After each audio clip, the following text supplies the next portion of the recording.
السلام عليكم ورحمة الله. السلام عليكم ورحمة الله. আপনার ব্যবসার কি অবস্থা এখন? ব্যবসা তো মোটামুটি ভালোই চলতেছে বুঝছেন। টাকা লাগাই দিছি, ওই যে মনে করেন সলিমুল্লাহ কলিমুল্লাহ এক তো লাভের উপর টাকা লাগাই দিছি বুঝছেন, ভালোই আয় হচ্ছে এখন। ও আচ্ছা, দেখ আপনার ব্যবসার জন্য ভালো করে ফিকির করেন যাতে আরো ব্যবসা ভালো করা যায়। হ্যাঁ, এখন তো ফিকের না করলে তো হবি না বুঝছেন, যে পরিস্থিতি টাকা ছাড়া মনে করেন যে কোনো কিছু চলে না, এতে জায়গা। আসসালামু আলাইকুম রহমতুল্লাহ। ওয়ালাইকুম সালাম, কি অবস্থা ইমাম সাহেব, কেমন আছেন? সেক্রেটারি সাহেব, সভাপতি সাহেব, আপনারা দুজনই আছেন। আমার একটা কথা ছিল, আপনাদের সাথে একটু কথা বলতাম আর কি। হ্যাঁ বলেন বলেন, বলেন, সমস্যা নাই। কি হুজুর বলেন, আপনার কি কথা বলেন, অবশ্যই আপনি আমাদের বলবেন। সভাপতি সাহেব, আসলে বর্তমান যে দিনকাল পড়ে গেছে, বাচ্চা কাচ্চা নিয়ে সংসার নিয়ে চলা খুবই কঠিন। আমাদের যে ৬,০০০ টাকা বেতন, এই বেতনে সংসার চালানো খুবই কষ্টদায়ক হয়ে গেছে। একটু যদি মেহেরবানি করে যদি একটু বেতনটা বাড়ানোর চেষ্টা করতেন, খুবই উপকার হতো। আপনি ইমাম মানুষ, আমাদের মাথার ছেড়ে আছে, আপনার কাম হচ্ছে নামাজ কালাম পড়ান, আপনি নামাজ কালাম পড়াবেন। আর বেতন আপনার যে বরকত, ৬,০০০ টাকা দিয়ে আপনি মেলা বরকত, আপনি আবার টাকা বাড়ান লাগে। আপনি টেনশন করেন না, আপনার চিন্তা আমাদের মাথাতে আছে, সেক্রেটারির মাথা তো আছে, আমরা এটা নিয়ে চিন্তা করছি। আপনি ৬,০০০ টাকা দিয়ে মেলা বরকত, আপনি টেনশন করেন না। আপনি নামাজ কালাম ঠিক মতো পড়ান, বেতন আপনি বাড়ে দেবনি। আপনার যে বরকত, আপনি আবার এত টাকা লাগে, আপনি তো খরচই নাই। ঠিক আছে সেক্রেটারি সাহেব, সভাপতি সাহেব, এরপর একটু যদি এমন বিষয়টা দেখবেন আর কি। আচ্ছা হুজুর, আপনার মাথায় রাখলাম যে মাথায় রাখছি, আপনি টেনশন করেন না, এলে আপনি টেনশন করার কোনো কারণ নাই। এত করে বললাম তাও শুনল না। নিশ্চয় আল্লাহ তাআলা উত্তম পরিকল্পনাকারী।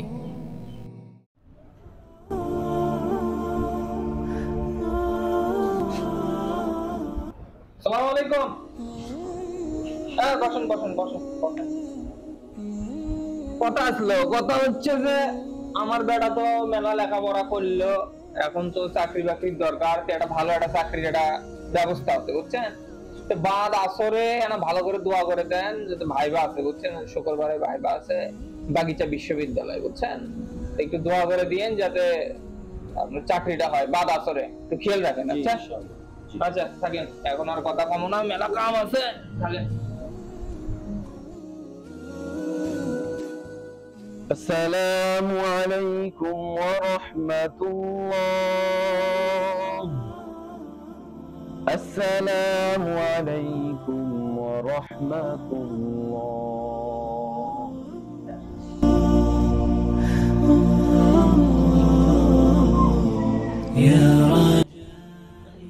اللهم آمين. আল্লাহ তাআলা রব্বুল আলামিন আমাদের সেক্রেটারি সাহেবের ছেলে মওলা অনেক উচ্চ শিক্ষায় শিক্ষিত হয়েছে মাবুদ, আপনি তাকে অনেক বড় মাপের একটা চাকরির ব্যবস্থা করিয়ে দিন। আল্লাহ তাআলা রব্বুল আলামিন এই চাকরির বেতনটা যেন আমার মতো বরকতময় হয় মাবুদ। কি দোয়া করলো, কি দোয়া করলো এটা? আপনি দোয়ার মধ্যে আরে দোয়া ভুল করছে তো, আমার ছেলে ৫০,০০০ টাকা বেতন পাবি, আর দোয়া করিচ্ছে যে ইয়া আমার মতো ৬,০০০ টাকা দিয়ে সংসার চালায়। দোয়ার মধ্যে একটু দিতে হয় না? না হুজুর তো ইমাম সাহেব কি দোয়া করছে, এমনি দোয়া তো চলবি না তো। আপনি শান্ত হন, শান্ত হন। হুজুর আসলে দোয়াটা আপনি একটু ভুলই করে ফেলে দিয়েছেন। হ্যাঁ ইনকে করে থাকা যায়, ইমাম সাহেবের চাকরি থাকবি না, এলে দোয়া করলে টাকা দিয়ে থুসি, আর ইনকে করলে ইমাম থাকবি, করলে হবে না।